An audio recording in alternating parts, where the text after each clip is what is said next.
A blind foal is born and rejected by a millionaire until a child appears.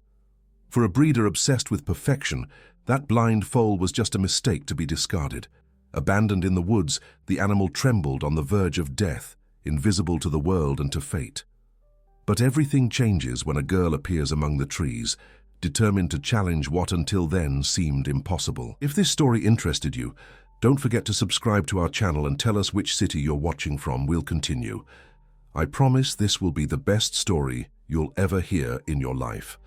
The sun rose golden over the white fences of Golden Meadows Ranch, illuminating the fields where dozens of purebred horses grazed in perfect harmony. Richard Harrison walked with firm steps across the property, his experienced eyes evaluating each animal with the precision of someone who had transformed horse breeding into an exact science.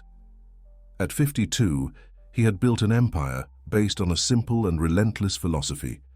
Only excellence had value. Since childhood, he had grown up among his grandfather's stables, learning that every muscle, every movement, every breath of a horse could be the difference between victory and mediocrity.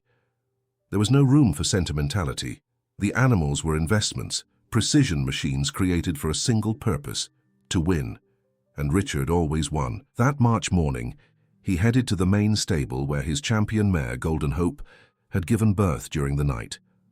The birth of a foal from this lineage was always a celebrated event at the ranch. Champion offspring cost fortunes in the international market, and Richard had already received calls from interested breeders even before the animal was born. Dr. Thomas, the property's veterinarian, waited for him at the entrance to the stable with an expression that Richard couldn't immediately decipher. There was something uncomfortable in the way the man held the clipboard against his chest, as if trying to hide important information. "How's our new star?" asked Richard, approaching the stall where Golden Hope rested beside her foal. The foal was magnificent. Shiny chestnut coat, well-formed limbs, elegant neck. Everything seemed perfect until Richard noticed something strange. The animal wasn't reacting to his movements. It remained motionless even when Richard extended his hand toward it. "Mr. Harrison," Dr. Thomas began hesitantly, "I need to inform you about a complication." Richard frowned. In 30 years of breeding, he had faced various problems, but he always found solutions. Problems were just temporary obstacles for determined men. "The foal has complete congenital blindness," continued the veterinarian. "I've performed all possible examinations. Unfortunately, there is no procedure that can reverse the condition." The silence that followed was deafening. Richard stared at the animal, processing the information as if it were a calculation error that could be corrected. Blindness. The word echoed in his mind like a definitive sentence. All his plans, all expectations, all the contracts he had already envisioned crumbled in an instant. "Are you absolutely certain?" he asked, although he knew that Dr. Thomas would never give a frivolous diagnosis. "Unfortunately, yes. The animal will never develop vision. It's an irreversible condition." Richard stepped back a few steps, observing the foal that remained oblivious to the conversation deciding its fate. In the relentless logic that governed his life, the math was simple. A blind horse could not compete, could not reproduce with commercial value, could not even serve as a riding animal for ranch visitors. It was, in his pragmatic conception, a waste of resources. For years he had taught employees that the ranch was not a sanctuary for defective animals. Every square yard, every pound of feed, every hour of veterinary care represented an investment that needed to generate returns. Feelings could not interfere with business decisions. "What do you wish to do?" asked Dr. Thomas, clearly uncomfortable with the situation. Richard remained silent for long minutes, watching the mare that lovingly licked her foal. Golden Hope had been his greatest champion, winner of dozens of international competitions. She didn't deserve to have her lineage tainted by this genetic imperfection. "Arrange for transport," he finally said, with the controlled voice he used for all difficult decisions. "Take it far away from the property. The dense woods near the boundary with the neighboring ranch will be sufficient." Dr. Thomas widened his eyes, clearly shocked. "Mr. Harrison, the animal is just a foal without maternal care." "Doctor," Richard interrupted firmly, "I've run this property for decades following principles that have never failed me. There is no place here for imperfections. The animal will be taken away today." The veterinarian tried to argue once more, talking about alternatives, about institutions that could take in the foal, But Richard had already made his decision. In his mind, hesitating would be showing weakness, and weakness was a luxury that successful men couldn't afford. Hours later, when the sun reached its peak, a reluctant employee loaded the foal into a small van. Richard watched from his office window, not allowing any emotion to show on his face. It was a business decision, rational, necessary. The animal would be returned to nature, and the ranch would continue its path toward excellence. As the vehicle disappeared down the dirt road leading to the woods, Richard turned his attention to the papers on the desk. There were contracts to analyze, competitions to plan, deals to close. Life moved forward, and he couldn't allow a temporary setback to damage years of hard work. That afternoon he again walked through the stables, checking the other animals, talking with the handlers, planning the next investments. Everything had returned to normal. The routine of excellence had been restored, and Richard convinced himself that he had made the only decision possible for a man in his position. But as night approached, something strange happened. A subtle uneasiness, almost imperceptible, began to grow in his chest. He tried to ignore it, focusing on the numbers, the statistics, the future plans. However, the image of the foal remained etched in his memory, persistent, like a song we can't stop humming. When he finally retired to sleep, Richard told himself that by morning everything would be forgotten. After all, he had made much more difficult decisions throughout his career. This would be no different. The morning air in the forest still carried the night's moisture when Emily Parker began her daily walk along the trails she knew by heart. At 26, she had found in those forgotten paths a refuge for her thoughts and a source of inspiration for her work as a special education teacher at the small rural school in Stonebridge. She had grown up in that region, daughter of humble parents who taught her the value of simplicity and compassion. Unlike the wealthy families who owned the large rural properties, Emily lived in a modest little house inherited from her grandparents, supporting herself with a teacher's salary and cultivating a small garden that provided much of her food. That March morning, while walking along the main trail leading to the stream, a strange sound caught her attention. It was a low, weak whinny, laden with despair. Emily stopped, sharpening her ears. The sound came from the densest area of the woods, where normally only wild animals ventured. Following the noise, she pushed branches aside and crossed through the dense vegetation until she found a small clearing. What she saw made her heart race. A chestnut foal, clearly very young, trembled against the trunk of a tree. Its thin legs could barely support it, and there was an expression of absolute terror in its large, dark eyes. Emily approached slowly, speaking in a soft voice. "Easy, little one. Easy. I'm not going to hurt you." It was then that she noticed something strange. The animal didn't react to her visual approach. Only when she spoke did its ears move toward the sound. Emily carefully extended her hand, and when she touched the foal's neck, it flinched but didn't try to flee. "You can't see me, can you?" she whispered, while gently caressing the animal. "Someone abandoned you here, didn't they?" The teacher had worked with blind children in her school and recognized the signs. The way the foal moved its head, how it reacted only to sounds and touch, confirmed her suspicion. Someone had abandoned that defenseless foal in the forest, probably because of its visual impairment. Emily felt a deep anger growing in her chest. How could someone be so cruel? But indignation was soon replaced by urgency. The animal was clearly dehydrated and hungry. It needed immediate care. "Come on, little one. I'm going to take you home," she said, trying to guide it along the trail. The process was challenging. The foal resisted each step, frightened by the unfamiliar sounds of the forest and disoriented by its lack of vision. Emily needed all her patience, constantly talking, explaining each movement, each change of direction. It took them almost 2 hours to travel a path that she normally covered in 20 minutes.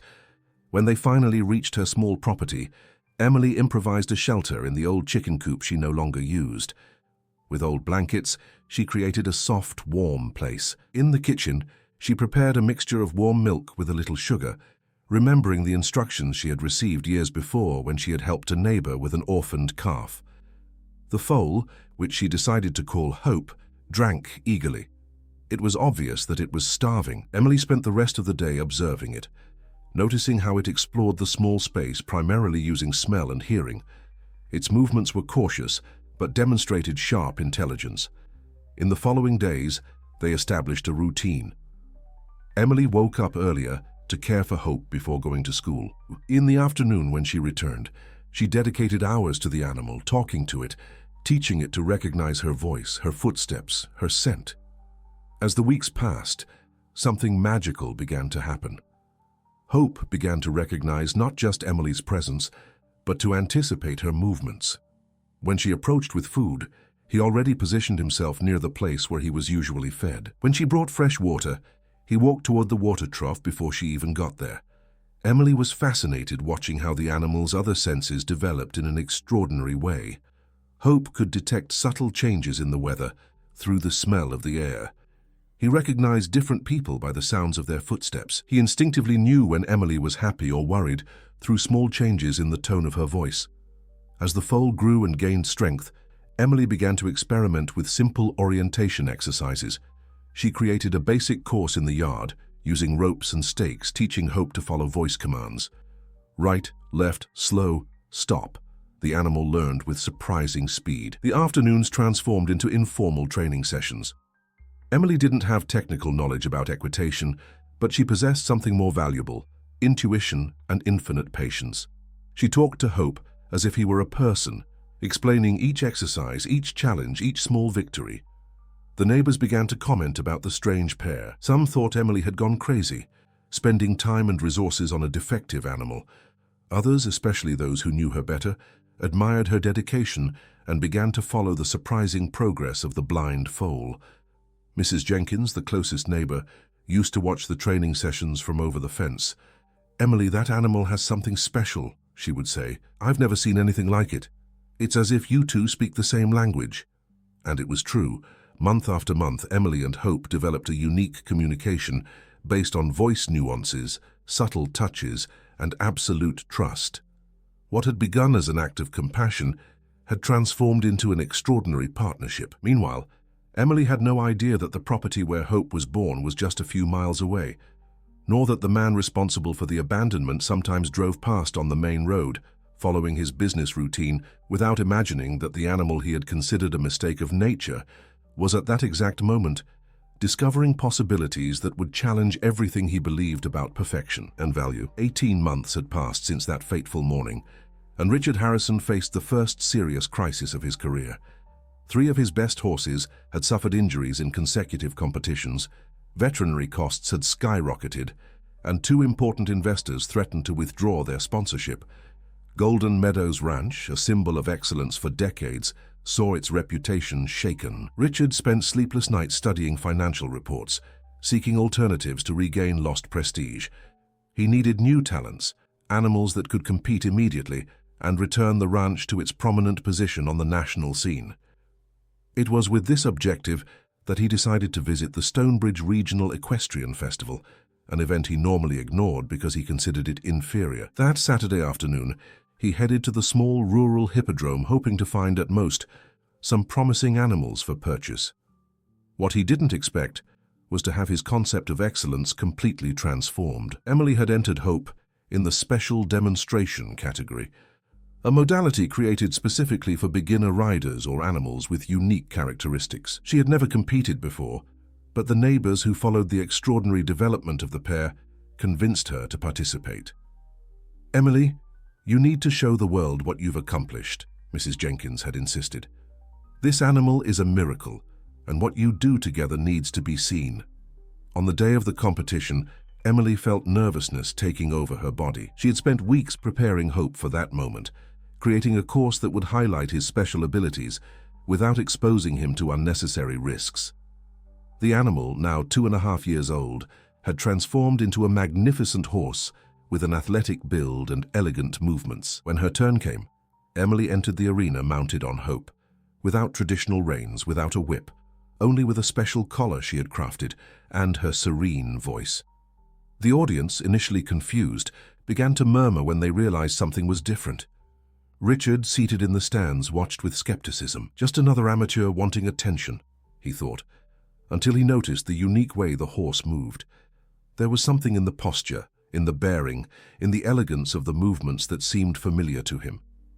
Emily positioned Hope in the center of the arena and began to speak to him in a low voice. Let's show them what we're capable of, my friend. Trust me as you've always trusted. What followed was a demonstration that left the audience in absolute silence. Emily guided Hope only with voice commands and gentle touches, and the animal responded with millimetric precision. They jumped low obstacles, executed basic dressage movements, walked in complex patterns. Each command was followed instantly, as if Hope anticipated his partner's intentions. It was when they executed a particularly challenging sequence that Richard realized the truth. The way the animal moved its head, the natural elegance of its movements, the specific coloration of its coat. His heart stopped for a moment when the realization hit him like a punch to the stomach. That was the foal he had ordered abandoned in the forest 2 years before. The animal he had considered an irreversible defect was there, in the arena, demonstrating a harmony and precision that his own champion horses rarely achieved. With each movement, Hope proved that Richard had made the biggest mistake of his career. When Emily and Hope finished their presentation, the audience erupted in applause. People were crying, others shouting with emotion. It was obvious to everyone that they had witnessed something extraordinary, a connection between human and animal that transcended any known technique. Richard remained paralyzed in the stands, watching as Emily received congratulations, and the animal was caressed by dozens of people. His mind worked furiously, processing the implications of that discovery. The foal he had discarded due to imperfection had revealed itself to be more special than any animal on his ranch. After the ceremony, he carefully approached the place where Emily was taking care of Hope. She was kneeling beside the horse, whispering words of affection and pride. Richard observed for a few minutes before introducing himself. "Mom, forgive the intrusion," he said, controlling the emotion in his voice. "I'm Richard Harrison from Golden Meadows Ranch. I would like to make you a proposal." Emily raised her eyes, immediately recognizing the name. Everyone in the region knew the famous breeder, although she had never seen him personally. "Mr. Harrison," she replied, standing up, "it's an honor to meet you." Richard looked fixedly at Hope, who remained calm beside Emily. The animal didn't react to his presence, but something in its posture suggested sharp intelligence, as if it perceived the importance of that encounter. "This horse," Richard began, carefully choosing his words, "has very special characteristics. I would like to know more about its origin." Emily felt a shiver of discomfort. There was something in the man's tone of voice that made her apprehensive. "I found him abandoned in the forest when he was just a foal," she replied. "He was almost dead from hunger and thirst." The words hit Richard like stabs. Each detail confirmed his suspicions and increased the weight of guilt that was beginning to grow in his chest. "I imagine how much you've invested in training and veterinary care," Richard continued. "I would like to make a generous offer for the acquisition of the animal. I can offer an amount that would compensate all your expenses and still—" "No," Emily interrupted, with surprising firmness. "Hope is not for sale." Richard was disconcerted. In his decades of business, he had rarely heard such a direct refusal. "Ma'am, perhaps you haven't understood the magnitude of my offer. I'm talking about an amount that would completely change your life." Emily caressed Hope's neck, who whinnied softly as if wanting to participate in the conversation. "Mr. Harrison, with all due respect, I think you don't understand the magnitude of what you're asking. Hope is not an object to be bought or sold. He is my companion, my friend. We've spent years building this trust. There's no money in the world that can pay for that," Richard insisted, progressively increasing the values offered, presenting arguments about the opportunities he could provide for the animal, the technical resources of his ranch, the expertise of his professionals. Emily refused each proposal with the same unshakable serenity. For the first time in decades, Richard Harrison left a negotiation completely defeated, but not by the refusal itself. What deeply disturbed him was the growing certainty that he had witnessed something that his years of experience and all his wealth could never buy. A genuine connection based on unconditional love. Richard couldn't get that scene out of his mind. For weeks after the festival, the image of Emily and Hope in the arena haunted him. He had hired private detectives to investigate the animal's origin. Although he already knew the answer, the reports confirmed his suspicions. It was indeed the foal he had ordered abandoned. Driven by a mixture of wounded pride and obsessive determination, Richard decided to file a lawsuit claiming ownership of Hope. His lawyers argued that the animal had been stolen from the ranch and that he possessed all the genealogical registration documents that proved his legitimate ownership. When Emily received the judicial notification, she felt the world collapse. She didn't have the resources to hire expensive lawyers, nor documents that legally proved her possession of the animal. There was only her word against that of one of the most influential men in the region. The news spread quickly through the small town. Journalists from regional outlets began to cover the case, which soon gained national repercussion. On one side, the prosperous rural businessman claiming a valuable lineage animal. On the other, the young teacher who had saved and trained an abandoned foal. During the preliminary hearings, disturbing facts began to emerge. Dr. Thomas, the veterinarian from Golden Meadows Ranch, was called to testify and, under oath, revealed the truth about the abandonment. His conscience could no longer bear the silence. "The animal was deliberately abandoned in the forest by direct order of Mr. Harrison," he declared with a trembling voice. "I tried to dissuade him, but he was categorical. There was no place on the ranch for a foal with visual impairment." The testimony caused commotion in the courtroom and indignation in public opinion. Protesters began to gather in front of the court, carrying posters with photographs of Emily and Hope. The hashtag #Justice for Hope went viral on social media. Richard, accustomed to solving problems with money and influence, found himself in an unprecedented situation. His reputation was being publicly destroyed, and for the first time in decades, financial success couldn't shield him from the consequences of his actions. In a desperate attempt to reverse the situation, he offered a millionaire extrajudicial agreement. Emily could keep Hope, would receive a substantial indemnity, and he would withdraw all accusations. In exchange, she would sign a confidentiality term and could never speak publicly about the case. "I don't accept," Emily replied, surprising even her own volunteer lawyers. "This isn't about money. If I accept this agreement, I'll be validating the idea that animals can be discarded when they don't meet expectations. Hope deserves to have his story told." During the trial, Emily took the stand and told in detail her journey with Hope. She described the sleepless nights caring for the debilitated foal, the first stumbling steps in the yard, the hours of patient training, the small daily victories that culminated in the extraordinary presentation at the festival. "I learned from Hope that true strength isn't in the absence of limitations," she declared with tears in her eyes. "It's in the ability to transform those limitations into unique characteristics. He taught me that love doesn't see defects, it sees possibilities." Richard, present in the room, felt each word as a personal accusation. For the first time in his adult life, he confronted the emotional consequences of his pragmatic decisions. He had spent decades building an empire based on perfection, but at that moment he realized that he had lost something fundamental in the process: his humanity. The judge, clearly moved by the testimonies, delivered a historic decision. He recognized that, although Richard technically had the genealogical ownership of the animal, the voluntary abandonment constituted a waiver of rights. Moreover, the effective bond established between Emily and Hope, publicly demonstrated and attested by dozens of witnesses, created a legitimate right of possession. Hope would remain with Emily. Richard left the court defeated, but something had profoundly changed within him. In the following months, he isolated himself on his ranch, re-evaluating decades of absolute certainties. He began to observe his other animals with different eyes, noticing aspects he had always ignored in his obsessive pursuit of results. Meanwhile, Emily and Hope became national symbols of overcoming. They received invitations to participate in educational events, television programs, awareness campaigns about inclusion.